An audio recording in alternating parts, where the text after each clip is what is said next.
Hello friends, आप सबका एक बार फिर से बहुत बहुत स्वागत है। स्पेशल पर्पस सब्सिडी बुक्स में हम लोगों ने परचेज बुक और sales book, purchase return book बनाना सीख लिया है। आज हम लोग बात करेंगे सेल्स रिटर्न बुक के बारे में।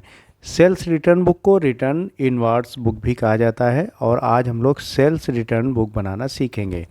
लेकिन सेल्स रिटर्न बुक को बनाने से पहले किन किन बातों को ध्यान रखना पड़ेगा और कौन कौन सी चीज़ें पॉइंट जानना बहुत ज़रूरी है जो कि सेल्स रिटर्न बुक को बनाते समय काम आएंगी। तो पहला पॉइंट है, this books is use to record the return of such goods as were sold to the customer on credit basis. जो भी माल क्रेडिट पे बेचा जाता है, अगर किसी कारण से उसको वापस कर दिया गया तो उस ट्रांजैक्शन को सेल्स रिटर्न बुक में रिकॉर्ड करेंगे।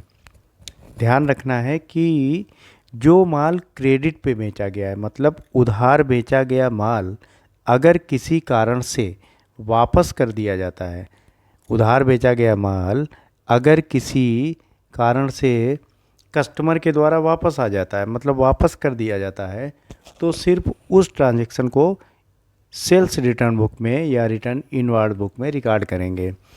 अगर कोई एसेट बेची गई और वो वापस आ गई, उसको इसमें रिकॉर्ड नहीं करेंगे।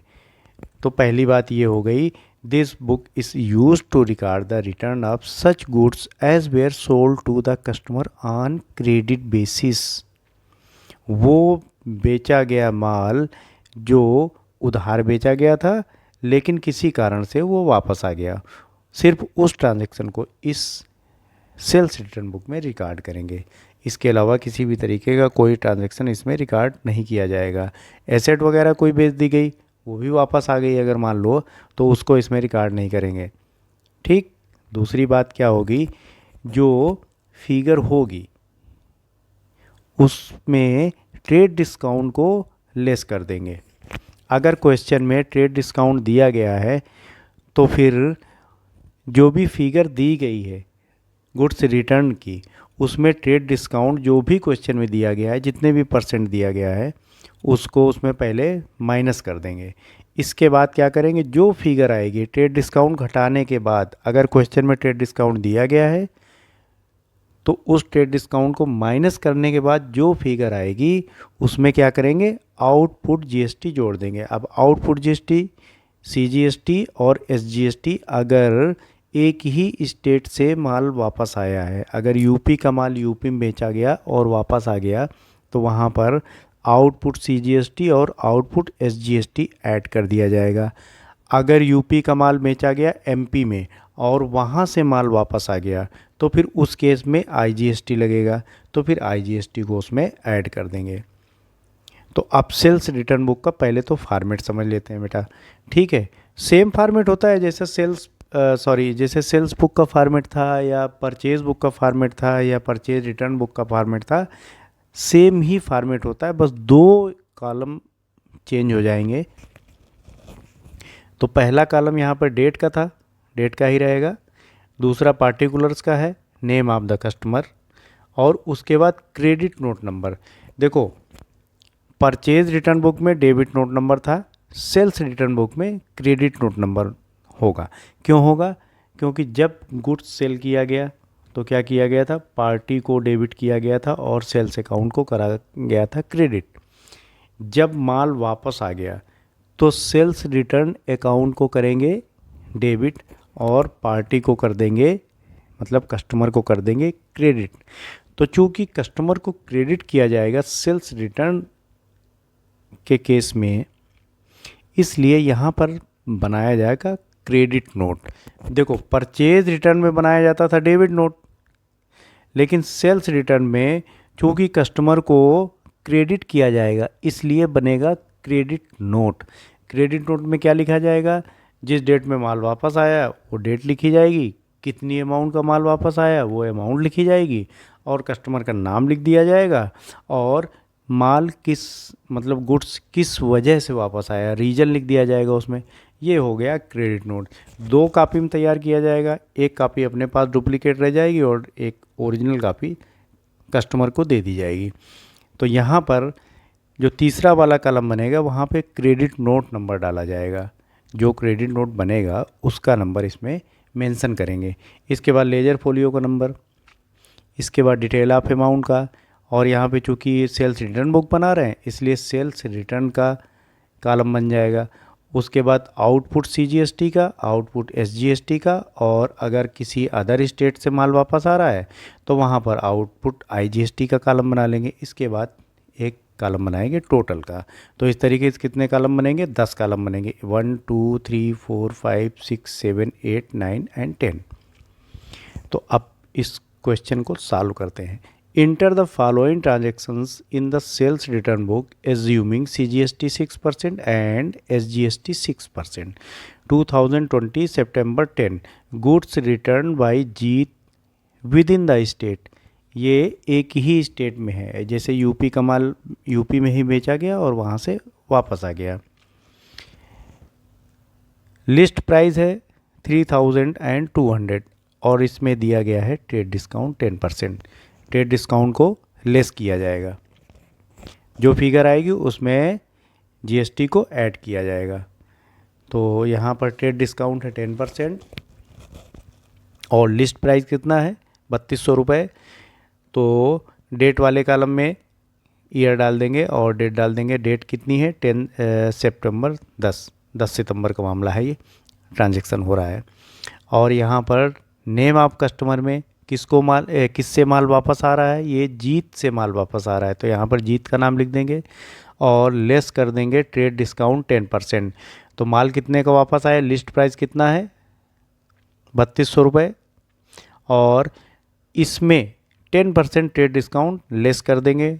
तो 3200 का 10% कितना होगा? 320 रुपीज़। इसको वापस लेस कर देंगे तो कितना आया? 2880 रुपीज़, 2880 रुपये। अब इस पे ऐड करेंगे कितना? सीजीएसटी और एसजीएसटी 6%, क्योंकि देखो क्वेश्चन में सीजीएसटी 6% है और एसजीएसटी भी 6% है। तो 2880 का 6% 6% निकालेंगे, सीजीएसटी कितना आएगा? 173 और एसजीएसटी भी आएगा 173 रुपीज़। अब इन तीनों का कर देंगे टोटल। तो ट्रेड डिस्काउंट को घटाने के बाद 2880 रुपये आया था, उसमें 173 और 173 को जब ऐड करेंगे तो कितना आएगा? 3226 रुपीज़। अब सेल्स रिटर्न वाले कॉलम में लिखेंगे कितना? ट्रेड डिस्काउंट को घटाने के बाद जो फिगर आएगी, तो कितनी फिगर आई थी? 2880 रुपीज़, 2880 रुपये यहाँ पे लिखेंगे किसमें? सेल्स रिटर्न वाले कॉलम में। और आउटपुट सीजीएसटी कितना है? 173, उसको इसमें लिख देंगे इस कॉलम में। और आउटपुट एसजीएसटी वाले कॉलम में लिखेंगे 173, क्योंकि आउटपुट एसजीएसटी भी 6% जब निकाला गया था तो 173 रुपीज़ आया था। आउटपुट आईजीएसटी वाला कॉलम ब्लैंक रहेगा, क्योंकि सेम स्टेट का है ये ट्रांजैक्शन, तो आईजीएसटी यहाँ नहीं लगेगा। और टोटल अमाउंट वाले कॉलम में सेल्स रिटर्न जो ट्रेड डिस्काउंट घटाने के बाद आया था फिगर, उसको और सीजीएसटी और एसजीएसटी इन तीनों का टोटल करेंगे तो कितना आएगा? 3226 रुपये। यहाँ भी 3226 आया था, यही अमाउंट यहाँ पर लिख देंगे। इसके बाद 14 सितंबर को goods return by Sujeet within the state, ये भी सेम स्टेट का मामला है। लिस्ट प्राइस कितना है? 1800 रुपये, 1800 रुपीज़, और इसमें भी ट्रेड डिस्काउंट दिया है 10%। तो डेट वाले कॉलम में डेट डाल दो, और कस्टमर कौन है? सुजीत, जिनसे माल वापस आ रहा है, तो सुजीत का नाम लिख दिया जाएगा। और यहाँ पर ट्रेड डिस्काउंट कितना है? 10%। तो सुजीत से 1800 रुपये का माल वापस आ रहा है, जिसमें से लेस किया जाएगा ट्रेड डिस्काउंट 10%। तो 1800 का 10% कितना है? 180 रुपीज़। 1800 में 180 रुपीज़ को जब लेस करेंगे तो कितना आया? 1620 रुपये, 1620 रुपीज़। इस पे निकाला जाएगा सीजीएसटी और एसजीएसटी। अब सीजीएसटी कितना है? 6%, एसजीएसटी भी है 6%। तो 1620 का जब 6% निकालेंगे तो कितना आएगा? 97 रुपीज़। और एसजीएसटी भी 6%, 97 रुपीज़। इन तीनों का टोटल कर देंगे बेटा तो कितना आएगा 1814 रुपये। आप देखो सेल्स रिटर्न वाले कॉलम में मैं बार बार बताता हूँ कि ट्रेड डिस्काउंट को घटाने के बाद जो फिगर आएगी उसको सिर्फ लिखेंगे। तो यहाँ पर ट्रेड डिस्काउंट को घटाने के बाद 1620 रुपये आ रहे थे, तो सेल्स रिटर्न वाले कॉलम में लिखेंगे 1620 रुपये, और आउटपुट सीजीएसटी वाले में लिखेंगे 97, जो कि सीजीएसटी कितना आया था 97, और आउटपुट एसजीएसटी वाले में भी 97 लिखेंगे। इन तीनों का टोटल करके टोटल अमाउंट वाले कॉलम में लिख देंगे कितना आया था टोटल 1814 रुपये। तो ये एक ट्रांजैक्शन और हो गया। इसके बाद 18 सितंबर को क्या हो रहा है, goods written by Hari from outside the state. अब ये किसी अदर स्टेट से माल वापस आ रहा है, तो यहाँ पर सीजीएसटी और आईजीएसटी एसजीएसटी नहीं लगेगा, यहाँ पर लगेगा आउटपुट आईजीएसटी। तो पहले यहाँ पर डेट डाल देंगे, उसके बाद पार्टिकुलर्स वाले में नेम ऑफ द कस्टमर, तो किससे माल वापस आ रहा है, ये माल वापस आ रहा है हरी से, तो यहाँ पर लिख देंगे हरी का नाम। और लिस्ट प्राइस कितना है 3000 रुपये, 3000 रुपीज़ यहाँ पे लिख देंगे। इसके बाद इसमें ट्रेड डिस्काउंट दिया गया 10%, तो ट्रेड डिस्काउंट इसमें 10% 3000 का निकालेंगे, कितना आया 300 रुपये। इसको इसमें से माइनस कर देंगे, तो 3000 में 300 रुपीज़ जब लेस करेंगे तो कितना आएगा 2700 रुपीज़, तो 2700 रुपये यहाँ पे लिख देंगे। इसके बाद चूँकि ये अदर स्टेट का मामला है इसलिए यहाँ पे निकाला जाएगा आईजीएसटी। आईजीएसटी कैसे निकालते हैं, सीजीएसटी और एसजीएसटी को ऐड कर देते हैं। तो सीजीएसटी कितना है 6% और एसजीएसटी भी है 6%, कितना हो गया 12%। तो यहाँ पर ऐड करेंगे आईजीएसटी 12%, तो 2700 का जब 12% निकालेंगे तो निकलता है कितना 324 रुपये। इसको 2700 में ऐड कर देंगे तो कितना आया अब टोटल 3024 रुपये। अब देखो सेल्स रिटर्न वाले में लिखेंगे 2700 रुपये, क्योंकि ट्रेड डिस्काउंट को घटाने के बाद जो फिगर आएगी उसको लिखा जाता है, तो यहाँ पर लिखेंगे 2700 रुपये। सीजीएसटी है नहीं, ये ब्लैंक रहेगा, एसजीएसटी ब्लैंक रहेगा, और आईजीएसटी यहाँ पर निकल रहा है 324 रुपये, क्योंकि ये अदर स्टेट का मामला है, फ्रॉम आउटसाइड द स्टेट। तो यहाँ पर आईजीएसटी वाले कॉलम में 324 रुपये लिखेंगे, फिर इसको और इसको ऐड कर देंगे, टोटल कर देंगे इसका, तो कितना आया 3024 रुपये। इसके बाद इस वाले पार्टिकुलर्स वाले में लिख देंगे टोटल, ये एक लाइन खींच देंगे, और सेल्स रिटर्न का टोटल निकालेंगे, कितना हुआ 2880 रुपये। ये सेल्स रिटर्न हुआ था 10 सितंबर को, और 14 तारीख को 1620 रुपये हुआ था, और 18 को 27 रुपये। इन तीनों का टोटल करेंगे तो कितना आया 7200 रुपीज़, 7200 रुपये आ गया। और इसके बाद सीजीएसटी का इसी तरीके से टोटल करो, 270 रुपये ये आ गया। एसजीएसटी का भी टोटल करोगे 270 आएगा। आईजीएसटी कितना है 324 रुपये। अब इन तीनों का कर लो टोटल, और टोटल अमाउंट वाले कॉलम में लिख दो इसको, चाहे तो इनका और इनका टोटल कर लो, चाहे तो इन तीनों का कर लो, सेम ही आएगा 8064 रुपये। तो ये बन गई आपकी क्या सेल्स रिटर्न बुक।